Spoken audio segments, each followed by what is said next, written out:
years, God has been very faithful with the ups and the downs and the strange people that are, what were you doing up here? I have to know now. The music stand. The music stand. Oh, all right. Is there something? Oh, I got it. All right. Somebody left it. Oh, yeah. Dom, you just got fired from your 150th anniversary. I'm just kidding. You can't get fired from that job. All right. So today we're going to be in Genesis chapter 18, and you can also stick a finger in Genesis chapter 21, a few pages later. We will have the verses up on the screen, but I always encourage you to open up your Bible and follow along.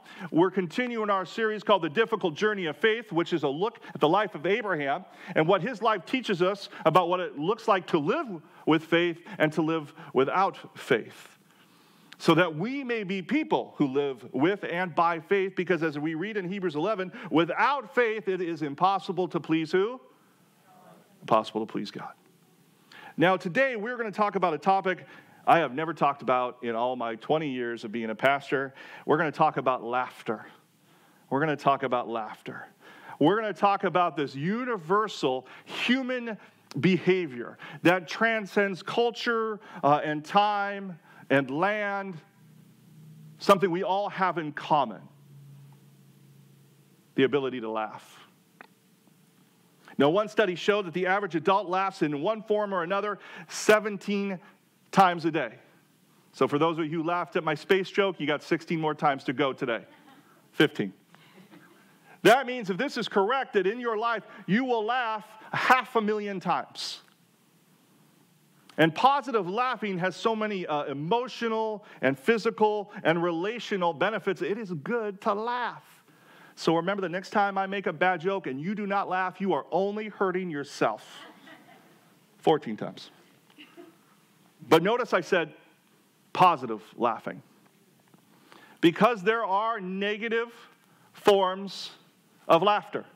For example, laughter can be negative when we are making fun of each other, or being sarcastic with one another.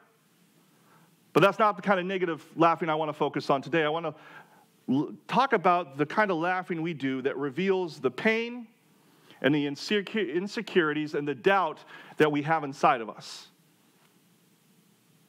And we do it without realizing it.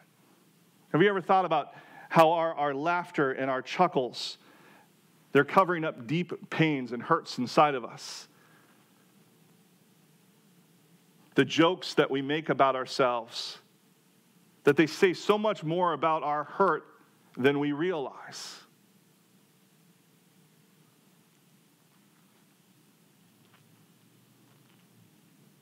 The deprecating comments, little shots at ourselves that we use to cover up and hide our pain, our insecurity, our doubt. They are so common in all of our lives. Like I said, we do it without even paying attention. And if nothing else, I pray this message will get you to check yourself. The way that you talk about yourself. The way that you laugh about yourself. And if you are someone who laughs this way, and I guarantee you that we all do it at one time or another, I believe God has a special message for you today. He's going to teach you how He changes the way that you laugh. The way that you joke, the way that you smile. We're going to learn this by following another step in the life of Abraham in chapter 18. Now, if you've been here for all of these weeks and you haven't, I'll back you up for a little bit. We have Abraham and Sarah who have been barren, they can't have kids, and yet over 3 different times, God has come to Abraham and He said, look, you're going to have a kid. Even though you're old, you're going to have a kid. In fact, you're going to have so many offspring, you can't even count them. And that your offspring will be a blessing to all of the world, which we now know was a prophecy of the coming of Jesus Christ. The thing is that every time God made this promise, He made it to Abraham. And today what we're going to see for the very first time is we're going to see God come directly to Abraham's wife, Sarah. And these interactions is what going to teach us about how God changes our laughter. So I'm going to take us through the text, and then we'll walk through it to see what God has to say to us this morning, starting in chapter 18, verse 1. And the Lord appeared to him, Abraham, by the oaks of Mamre. And he sat at the door of his tent in the heat of the day. He lifted up his eyes and looked, and behold, 3 men were standing in front of him. When he saw them, he ran from the tent door to meet them and bowed himself to the earth and said, O Lord, if I have found favor in your sight, do not pass by your servant. Let a little water be brought and wash your feet and rest yourselves under the tree, while I bring a morsel of bread that you may refresh yourselves, and after that you may pass on, since you have come to your servant. So they said, do as you have said. Verse 6, and Abraham went quickly into the tent to Sarah and said, quick, 3 seahs of fine flour, which is about 18 liters. Knead it, make some cakes. And Abraham ran to the herd. He took a calf that was tender and good, and he gave it to a young man who prepared it quickly. And then he took curds and milk and the calf that he had prepared, and he set it before them. And he stood by them under the tree while they ate. Verse 9, then they said to him, where is Sarah your wife? And he said, she is in the tent. The Lord said, I will surely return to you about this time next year, and Sarah your wife shall have a son. And Sarah was listening at the tent door behind him. Now Abram and Sarah were old, advanced in years, and the way of the woman had ceased to be with Sarah. So Sarah laughed to herself, saying, after I am worn out, my Lord is old, shall I have pleasure? The Lord said to Abraham, why did Sarah laugh and say, shall I indeed bear a child now that I am old? Is anything too hard for the Lord? At the appointed time I shall return to you about this time next year, and Sarah shall have a son. But Sarah denied it, saying, I did not laugh, for she was afraid. And he said, no, but you did laugh. Now we're going to jump over to Genesis 21. See God fulfill his promises. Genesis 21, verse 1, the Lord visited Sarah as he had said, and the Lord did to Sarah as he had promised. And Sarah conceived and bore Abraham a son in his old age at the time of which God had spoken to him. Abraham called the name of his son who was born to him, who Sarah bore to him, Isaac. And Abraham circumcised his son Isaac when he was 8 days old, as God had commanded him. Abraham was 100 years old when his son Isaac was born to him. And Sarah said, God has made laughter for me, and everyone who hears will laugh over me.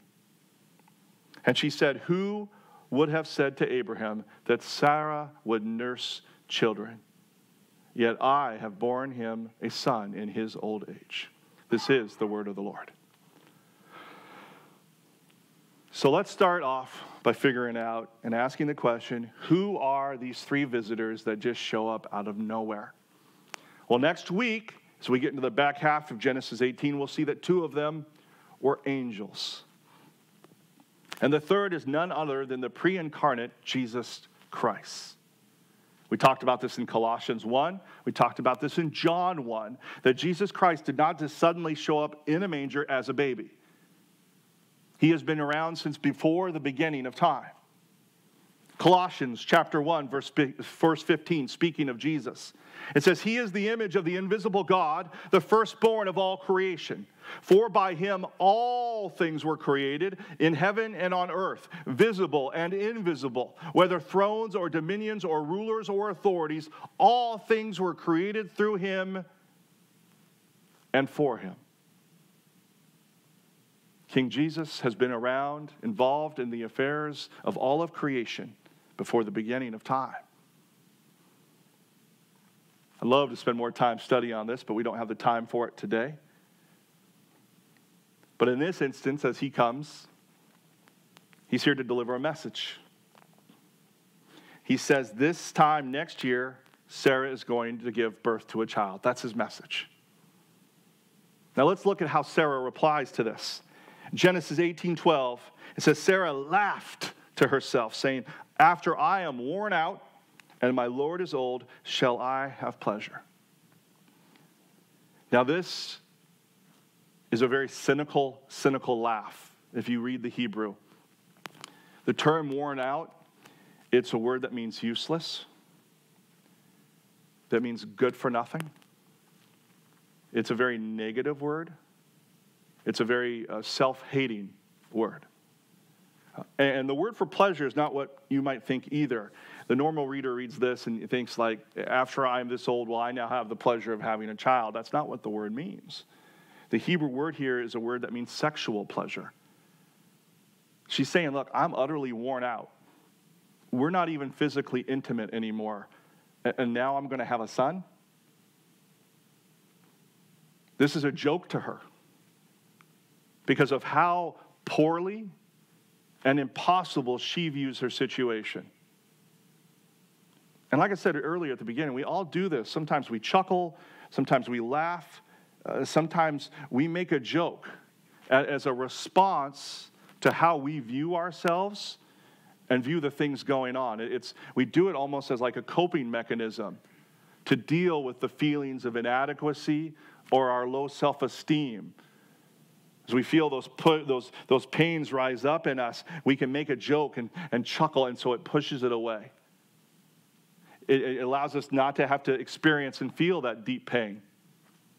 And it gives us a sense of control over those insecurities. So let me put them away with a joke, with a chuckle, with a side comment. I wondered about myself, and I wondered about you, about how often do we make these little jokes out of our pain and our hurt and our insecurity. We don't even realize that we're doing it. That we're recognizing and trying to cope with this pain and this doubt that we have. And if you think about it, you see other people in your lives do it. You hear them make the joke, and you notice there's something more behind that. You can see it. The problem is when we do this, or maybe the reason that we do this is that our focus is all about on us and what we see in ourselves or what we don't see in ourselves. I mean, her whole comment about the Lord comes and says, I'm going to do this, and her whole response is, but I am this, and I am this, and I am this. Her focus is not on God. It's on herself. And God calls her out on it gently. In verse 13, he says, why did Sarah laugh like that? Why is her laughter so bitter and cynical and skeptical? And then he gives a response. He redirects her. In verse 14, he says, is anything too hard for the Lord? It's almost like, Sarah, you're thinking all about yourself and what you can do.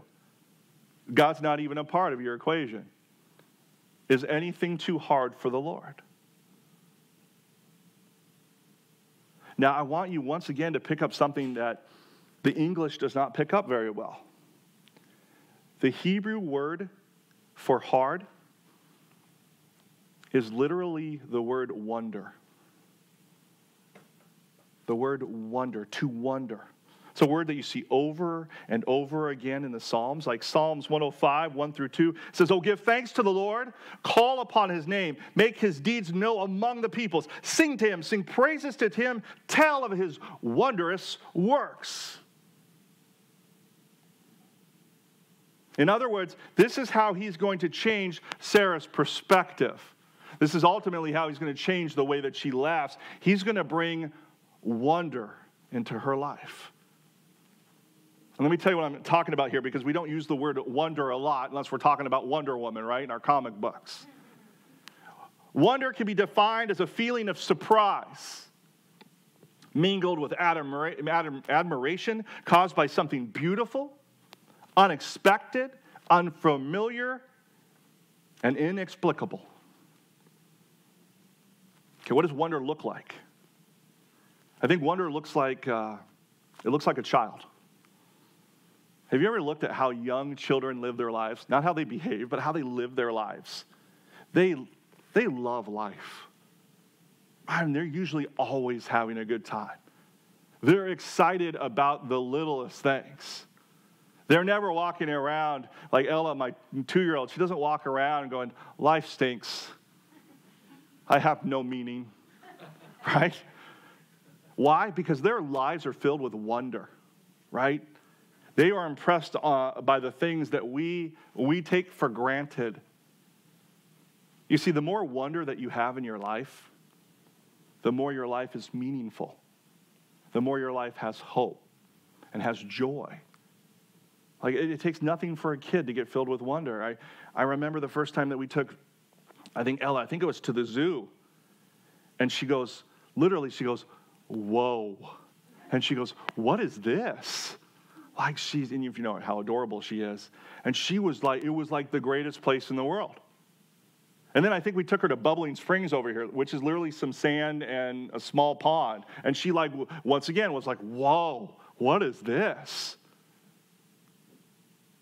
She was filled with wonder. The problem is the feeling of wonder for adults, it wears off. The older that you get, the harder and harder it is to be filled with wonder. I mean, you take a 4-year-old to the zoo and they're like, whoa. You take a 14-year-old to the zoo, they're like, why are we here? Right? Sorry, not to stereotype, or I should say, why are we here? As we get older, it's the harder and harder to have our heart filled with wonder. We get used to things. And that's bad, because when you run out of wonder in your life, and then you really got to think about this, because we don't think about this often, you run out of meaning. You run out of joy. You run out of passion. But yet, even when we get to that place, there's these evidences that pop out that we're still looking for wonder, that we still need it. I mean, look at just all the popular movies as one example. 19 of the top 25 highest grossing movies are all based on the idea of wonder. 8 of the top 10 highest grossing movie franchises, all based on the idea of wonder, of some greater, unexplainable thing influencing people's lives. Franchises that are so big, like Harry Potter or Marvel or The Lord of the Rings or Star Wars or Avatar. They sell out. We sit there in awe as we watch them, dreaming about what might be. Why do you think you watch kids run around and they want to be, these different characters? They want to experience these powers that are unexplainable. But there's this desire for wonder in us.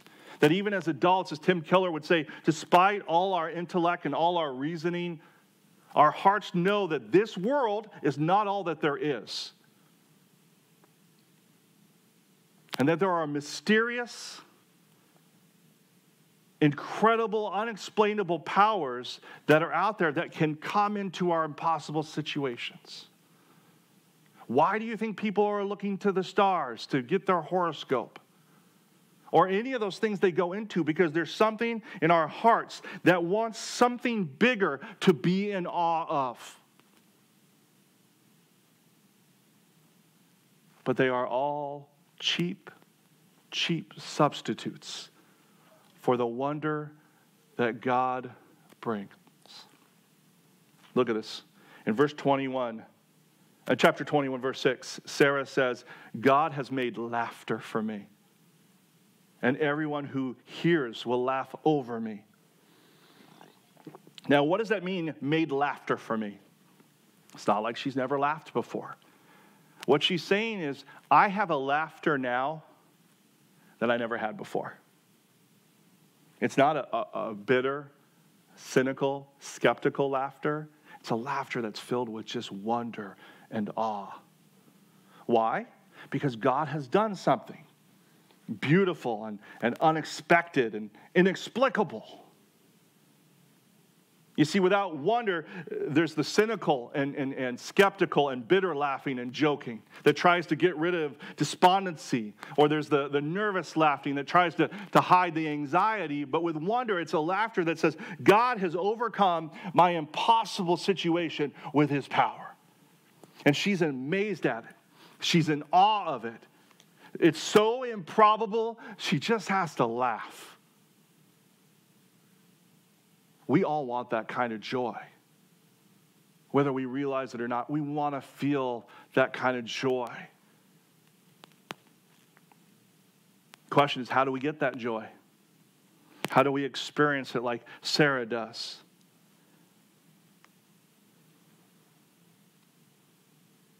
Do you not want to experience more joy in your life? I mean, if God were to come to say to you, I have more joy for you, which one of us would turn it down? The problem is we read stories like this and we get the wrong answer. We look for the wrong thing. I've literally heard people read a story like this and they'll say, that is great. I see exactly what God can do. There's Sarah. She is 90 years old and she wanted a child and she got it. And therefore, if I really trust God, who says nothing is impossible, then I shouldn't have such low goals or such low sights. I should expect amazing things for my life. If you have a desire for an incredible accomplishment in your life, if you have an agenda that's almost too great to imagine, with God, just you can do it. It's going to happen. No. That is not how you apply this text. And I'll tell you why. The greatest person who ever lived, Jesus Christ, whose prayer life was considerably better than yours, will ever be, whose faith was unbelievably greater than yours will ever be, he had a hard life, if you read it. Did amazing things, but had a hard life. He had to grow up in a foreign land because his life was threatened. He was constantly harassed by religious leaders. He did not have riches or power, even a home. He was abandoned by his friends. He was betrayed by one of his followers. He was beaten. He was murdered. He actually prayed to God that if possible, he be saved from it, and his prayers went unanswered. So it is a mistake for us as Christians to think that we will somehow fare better than Christ did. That is not where this joy, this wonder can be found. Let me show you where it can be found. It can be found centuries later in a similar conversation between the Lord and a woman. Luke, in the Gospel of Luke, he records an angel who shows up to a woman, and he says to this woman, you are going to have a son. And this woman, whose name is Mary, says, how can this be? And she's skeptical. She has a right to be. Because if you think it was impossible for a 90-year-old woman to get pregnant with an old 100-year-old husband, how much more impossible was it for a woman to get pregnant with no husband at all?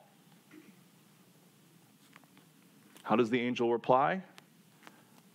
Nothing is impossible without God, in Luke chapter 1, verse 37. Now, why do these two stories have such similarities? I want you to hear this. I'm going to say it slowly because I don't want it to go by. They're so similar because Jesus, as Tim Keller would say, is the true and better Isaac. Jesus is the ultimate son of promise. He is the ultimate one in whom we find the wonder of God's grace triumphing, overcoming the impossibility of our situation. Because our situation was far worse than Sarah's. We deal with something much worse than infertility, sin, and death, and eternal separation from God. Let me tell you what's impossible. That you and I, in spite of the way that we live,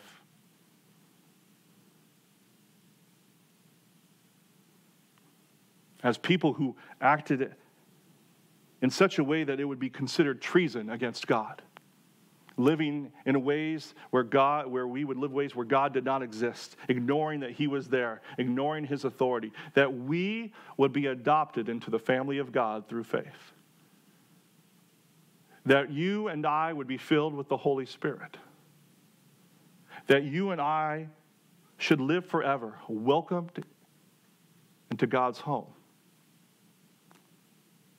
And yet that is exactly what happened through Jesus. C.S. Lewis, he put it this way. He said, the heroic death and resurrection of Christ have, in a sense, punched a hole in that huge barrier between the glory of God and our impossible situation. That's where the wonder is. That's where the joy is. That's where God changes how we laugh. Let me show you what I mean. Look at what Sarah says about herself in verse 7. Who would have said to Abraham that Sarah would nurse children? And yet I have borne him a son in his old age. You see, when you put your faith in Jesus Christ as your Lord and Savior, the wonder of his salvation enters you, and you become like Sarah. You don't talk about religion. Like some people, you talk about religion, like, you believe in God? Yeah. And I go to church. Yeah, I give some money. There's a matter-of-fact kind of way. We've all talked to people like this. You may answer this way yourself. But when God has captured your heart and the wonder of what he does fills your heart, you can't but help talk about salvation in a different way. There's no matter of fact about it. In fact, it almost becomes comical to you, laughable. It makes you chuckle to think that God could save a wretch like you. I laugh all the time that I am a pastor. I'm like, man. Most of you don't know me well enough to know why I laugh, but I am, if you knew me, if you knew my entire life, you would laugh. You might also leave the church, but that's another story.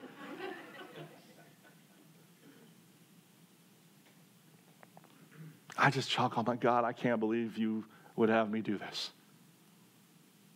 And I talk to other leaders in this church, and they're like, man, who am I?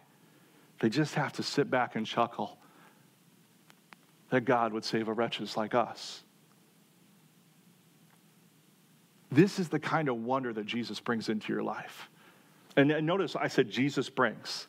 I want to emphasize that because you can only experience this kind of laughter, this kind of wonder, this kind of joy if you realize God is the one who did it. Far too many of us have grown up believing that we're saved through our good works, that if we do enough good things. And so you're trying your hardest to live up to these good works.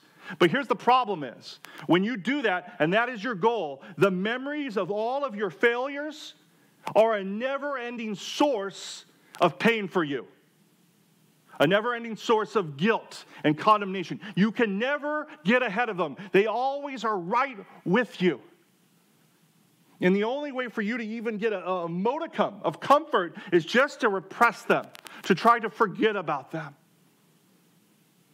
But the gospel is that you've been accepted despite your failures, that God loved you despite your failures. And when you realize this, and it captures your heart, and your salvation is based on who he is and not who you are, then your failures, though you do regret them and wish you lived differently, they don't hurt you, they increase your gratitude. Man, look how far I have come because of God. Man, I was a moron. I deserved so much worse than what I got, and yet God has saved me. What an amazing story. That's how you know you're getting the wonder of God's salvation, when you are in awe of what he's done. Just like Sarah said, God has made me to laugh because of the work he has done. If you're a Christian, you don't need to go to the movies to be filled with wonder. You just look at what God's done in your life. You're like, wow, that's awesome.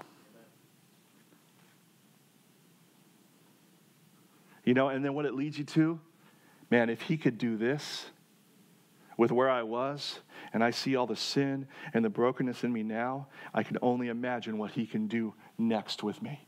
And it causes you to wonder.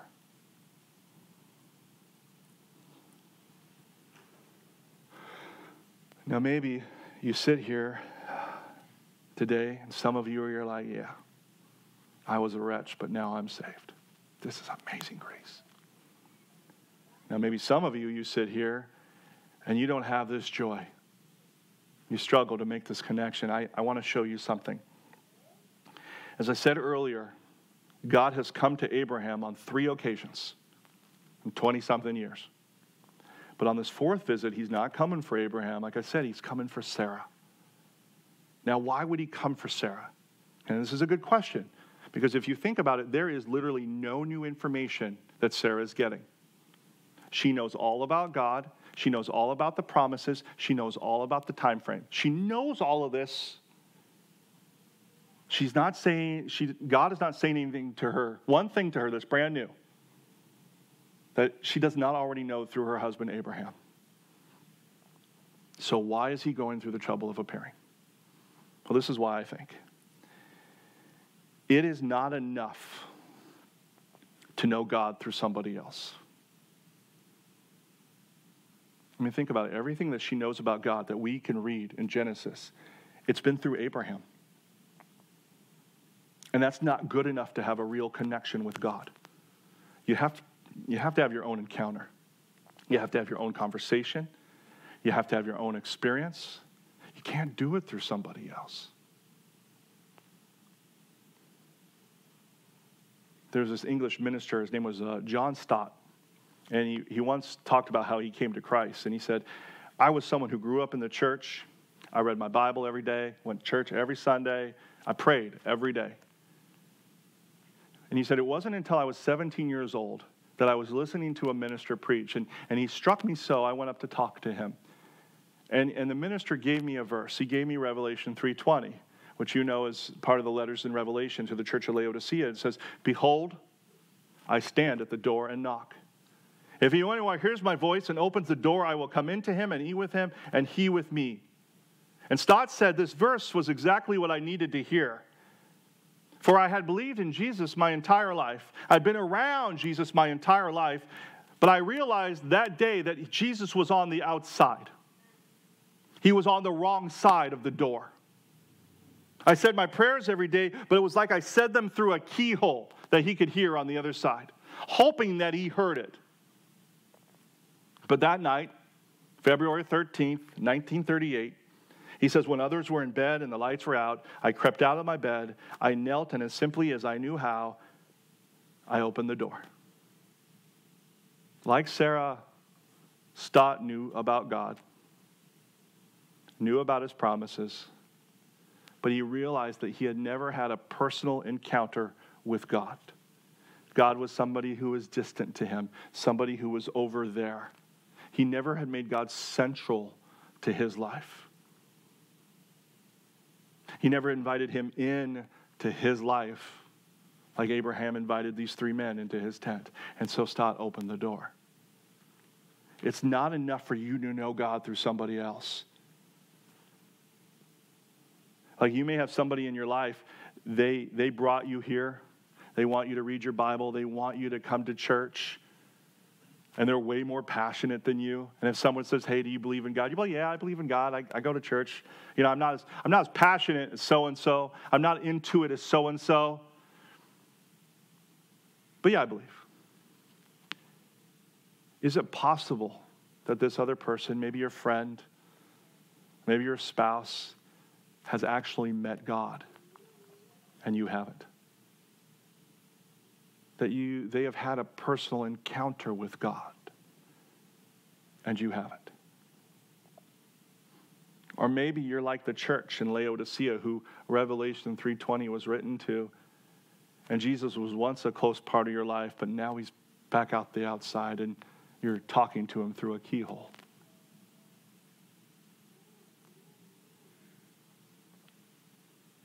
For you to be changed, for you to be filled with wonder, for God to change how you laugh, you have to have a personal encounter with God. Nothing else is sufficient. You have to be able to say, God, I need you to come into my life. I need you to show me who you are.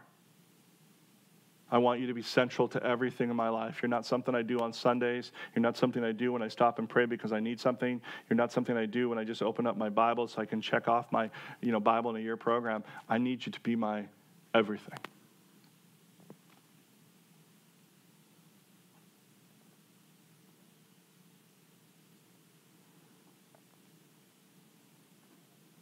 I pray that's a prayer that you pray.